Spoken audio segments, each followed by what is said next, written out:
Coming up, who built Stonehenge? Why did they build Stonehenge? Who is buried next to Stonehenge? And why am I so excited about a stile? Hi, I'm Juliet. I'm a writer and historian. Come along and join me as we walk around the landscape of Stonehenge, exploring thousands of years of history along the way. I am at Woodhenge. I am here with my friend Meg. We are going to go on a walk from here at Woodhenge down towards the rather more famous Stonehenge. It's that way. It's over there. I don't have Freya with me today. Insert some quick B-roll of Freya for the Freya fans while I tell you all about Woodhenge. Our walk started at the small car park at Woodhenge with a view across the countryside towards the Durrington Walls, a late Neolithic settlement and henge monument. Behind me is Durrington Walls, and indeed the information sign telling you all about Durrington Walls. Stonehenge and the other monuments nearby were built in a series of stages across a period of about 1500 years.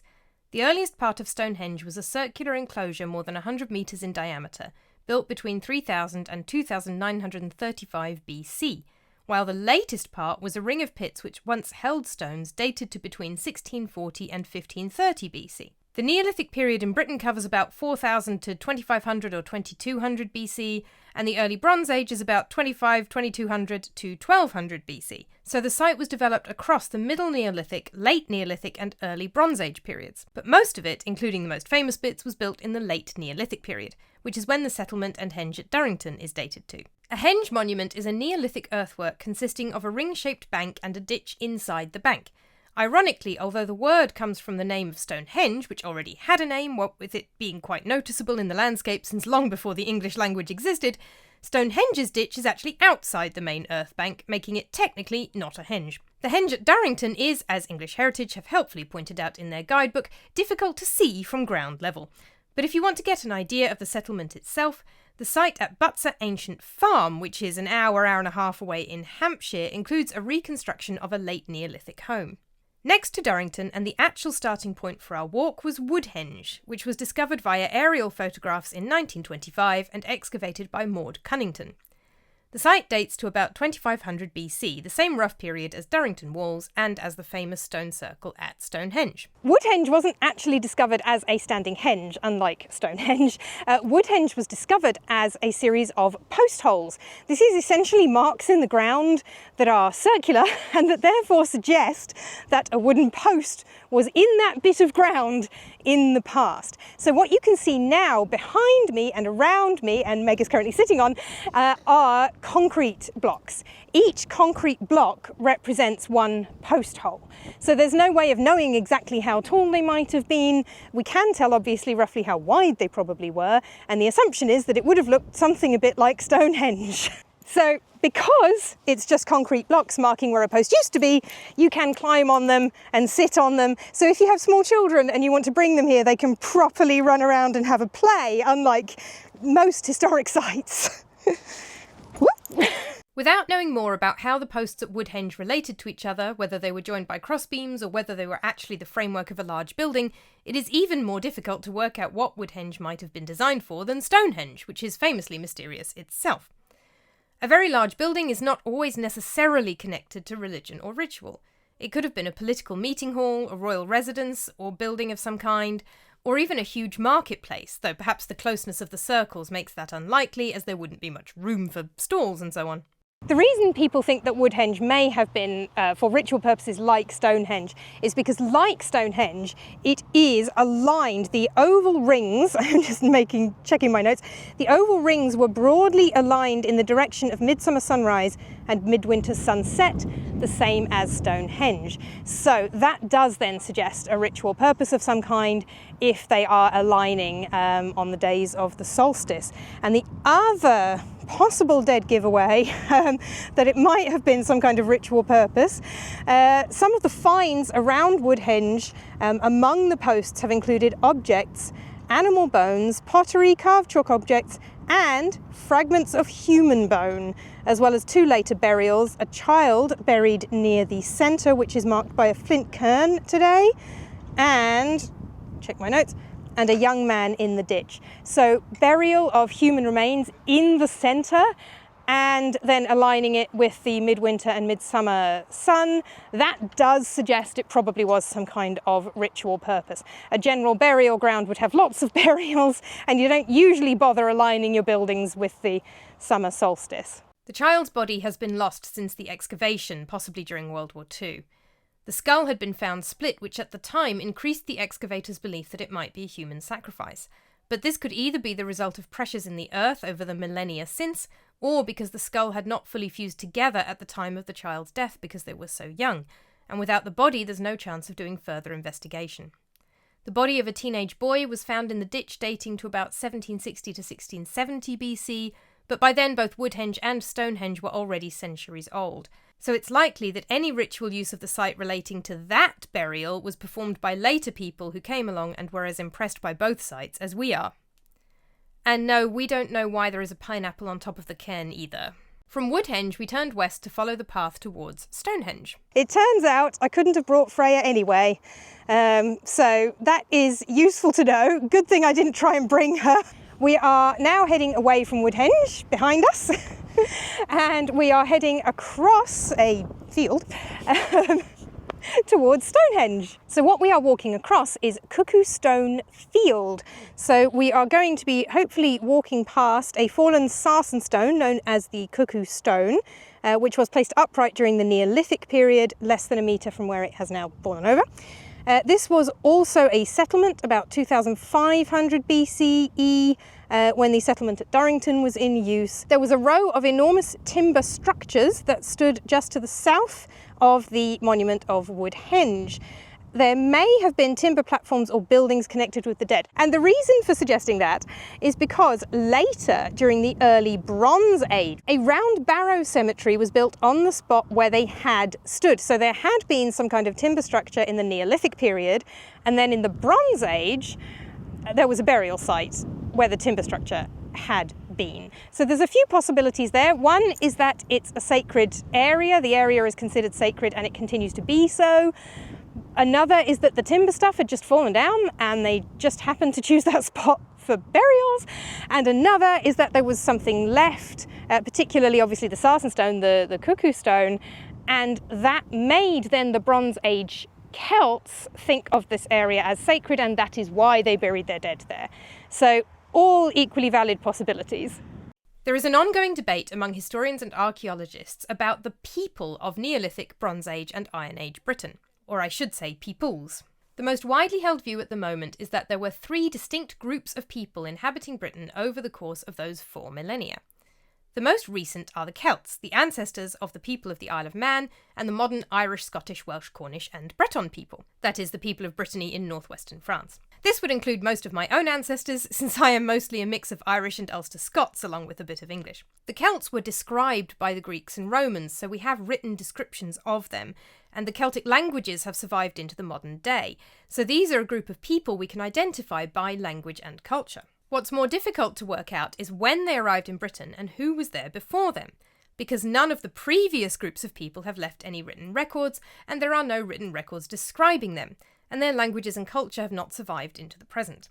The second group of people, the inhabitants of Bronze Age Britain, are usually identified as the Beaker people, or Bell Beaker culture. They are named for a type of bell-shaped pottery that appeared in what is now Spain and Portugal about 2500 BC, and quickly spread across Europe, getting to Britain about a century later. Of course, the movement of pots does not necessarily indicate the movement of people, because they could be traded, but in Britain there is evidence that a new group of people was coming in with them. Skeletal remains from people in Britain who lived shortly after the appearance of the Beakers, including people buried with some of the Beakers, have a different DNA profile to earlier human remains from Britain. They are also different to the people who started making the Beakers in the Iberian Peninsula, so they have traded and adopted the Beakers and then moved into Britain. The Beaker people in Britain had migrated from the Eurasian steppe, and their DNA suggests that they had lighter skin, blue eyes and blonde hair, as opposed to the Neolithic population of Britain who had olive-brown skin, dark hair and brown eyes. This Neolithic population are then the people who migrated from Central Europe during the Mesolithic period or even earlier, going right back to the evolution of Homo sapiens as a species and Great Britain becoming an island. They are the people who built Stonehenge, or most of it. Without written records, all of this is essentially educated guesswork, and all of it could be debated. Miles Dillon and Nora Chadwick, for example, date the first Celtic settlements of the British Isles to the early Bronze Age, around 1800 BC, and they identify the Beaker folk as Celts, while Leon E. Stover and Bruce Craig have gone right back to the earliest interpretations of Stonehenge and suggested that the Celts emerged as a dominant people in Europe by the beginning of the 3rd millennium BC, and that they did, after all, build Stonehenge, as early modern and Victorian historians thought they did. That is definitely a minority view, though, and the general consensus at the moment is that there are these 3 distinct groups. Stonehenge is built by the Neolithic people of Britain, then the Bell Beaker people come in, and then the Celts later in the Iron Age. But to get back to our walk, from the field containing the Cuckoo Stone, Meg and I walked through some very pretty woods that offered a good view of where we were going. We are currently walking along this very nice path. I still can't work the gimbal, I will learn how, I promise. And behind me here, you can see off in the distance these kind of clumps of trees behind me, which is where the Barrows, I was about to say where the Barrow whites are, because we've been talking about Lord of the Rings while we were walking. I do not know if they have whites in them, but that is where the Barrows with the Bronze Age burials are, up there. We'll see the Bronze Age Barrows much closer up later on. For now, we had just got our first glimpse of Stonehenge itself. So we've actually reached the point in our walk now where we can actually see Stonehenge, but you probably can't make it out on video. I feel like quoting Titanic. It's there, it's very small, of course. Yeah, if you were here in person with us, you would be able to make out the stones of Stonehenge. We will get closer and we will get a better view of it. We had just reached the edge of one of the oldest man-made structures in the landscape, the Stonehenge Cursus. This earthwork enclosure consists of a very long, thin oval ditch and bank, and was constructed around 3400 BC. The only sites that are older than this one are some long barrows which are on private land, and an early Neolithic site made up of 2 concentric circles of ditches and banks called Robin Hood's Ball. Nothing whatsoever to do with actual Robin Hood, of course, who was from either Yorkshire or Nottinghamshire and was medieval. Robin Hood's Ball is on land owned by the British military, which for obvious reasons we cannot visit. So here I am, again Stonehenge is behind me, but you again probably can't see it, and lots of sheep, and we have found another interpretation panel, so I'm just going to read you some of the information from it because I've not memorised all of this.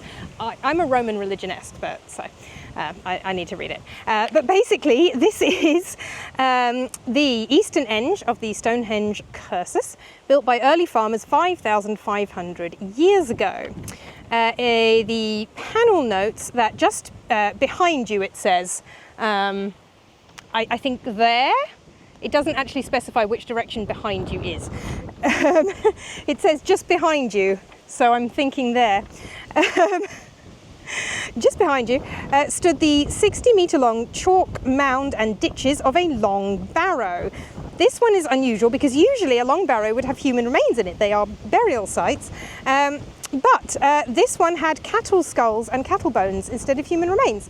So the suggestion here from Dr. John Thurnham is that this is because cattle were extremely important to Neolithic people.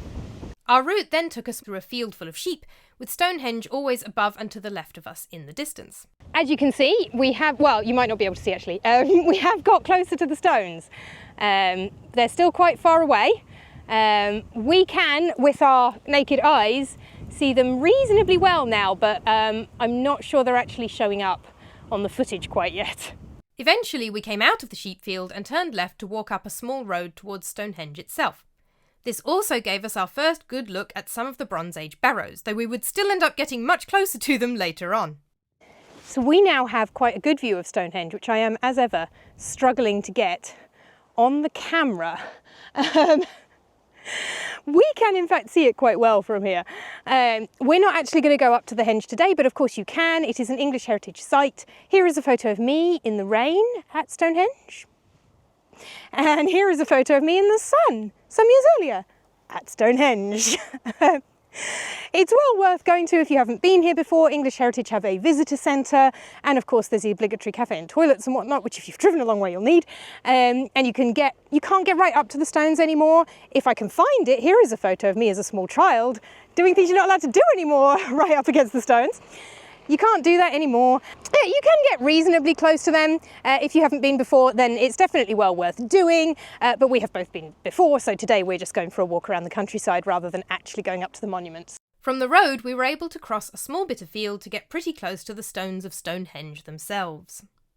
Here we are! So we have, as you can see, got really quite close to the stones. This is as close as we're going today because we're not going to go kind of through the visitor centre and everything. As you can see, if you do go through the visitor centre, you can get a little bit closer to the stones. You can't actually go right up to them these days because they were getting damaged. But you can finally definitely see them properly behind me. I promise I'm really here. There they are. It is also quite a bit hotter than we realised, so we are both now quite warm and probably need to go and find some water. The most enduring question about Stonehenge is, of course, why was it built? What is this huge monument actually for? It was obviously incredibly important to the people who built it. The amount of effort that went into getting those stones in place was, and there's no other word for it, monumental. As we mentioned earlier, the earliest part of Stonehenge was a circular enclosure that was built around 3000 BC or just after. All that remains of this phase of building is a series of pits that once held stones or pillars discovered by John Aubrey in 1666. Archaeologists used to think they held wooden posts, but more recently have thought they might have been Welsh bluestones.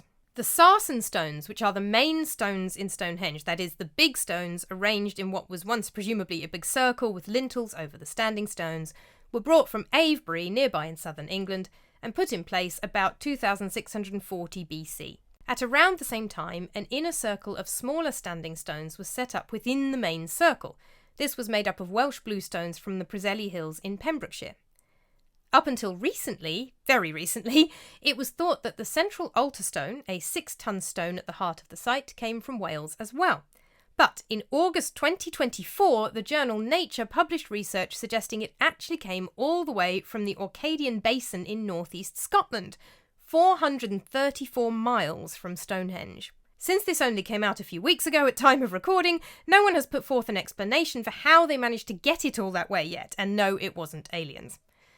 But one thing is clear, the site was obviously very important to the people who built it. It is also, as is well known, aligned towards the sunrise on the summer solstice and sunset on the winter solstice, another factor which suggests it had some kind of religious purpose, as there seems no obvious alternative reason to do this.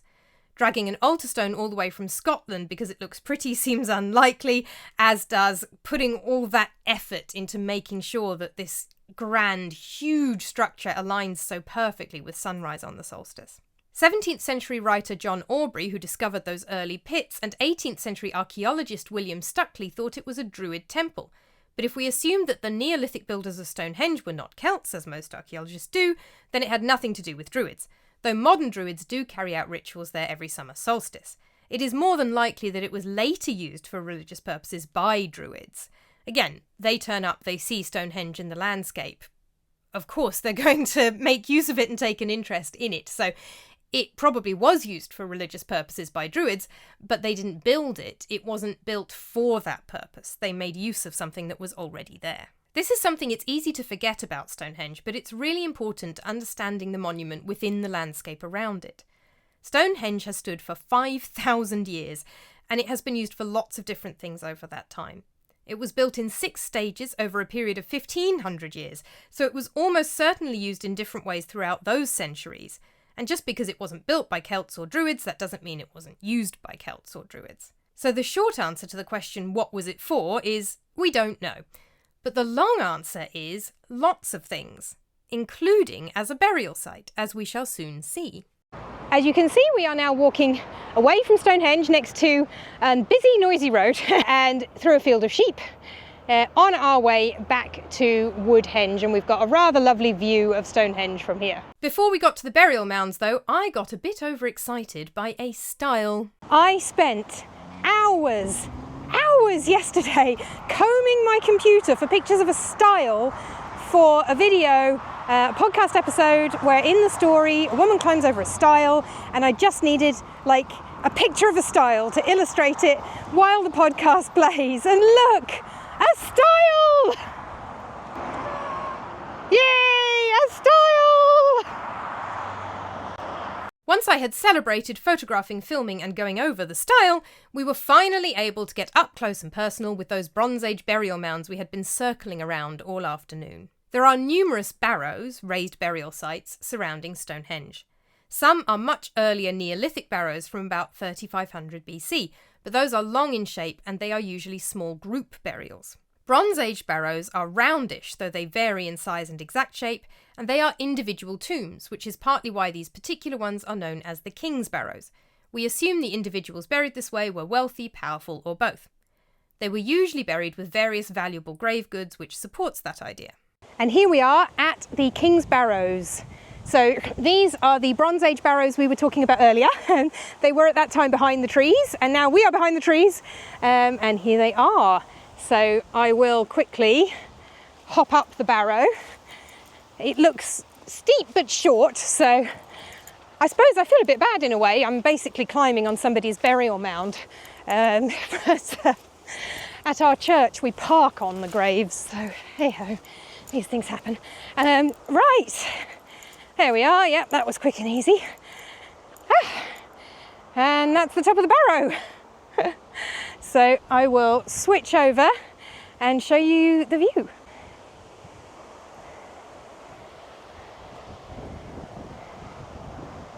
But now I should probably get down in case there are any barrow wights in here. So this is something that you get in mostly Scandinavian and Norse mythology, and then J.R.R. Tolkien picked up on it in The Lord of the Rings. A barrow wight is essentially a revenant, a bit like a zombie, more substantial than a ghost, and they guard the treasure in their tombs, or even just their tombs themselves if there isn't much treasure in them. And they appear all over Scandinavian and Norse mythology. This barrow is, of course, not medieval Scandinavian, but Bronze Age British, a tomb of the probably not Celtic Beaker people. But still, you never know. This has got to be at least part of the inspiration for the barrow wights that appear in J.R.R. Tolkien's The Lord of the Rings as well. In the book, Frodo, Sam, Merry and Pippin get lost in the fog by some mysterious standing stones and are captured by barrow wights and dragged into their tombs. And although Tolkien is mostly influenced by those Scandinavian sagas, he's got to have been influenced by Stonehenge in describing the geography of the area. I should probably get going in case there's a barrow wight. Woo, down we go. Back down. Our final stop on our tour of the Stonehenge landscape was a view of the Stonehenge Avenue, leading from near the Barrows back towards the monument. This avenue was dug from Stonehenge to the River Avon sometime between 2470 and 2280 BC, and it was presumably used as a ceremonial route from the river to the monument for rituals or celebrations. So we are once again fairly far away from the henge. It is once again behind me, but probably not showing up. It's over there. But this is the avenue, which goes down from... Now, obviously, the Barrows are much more recent than Stonehenge by like centuries.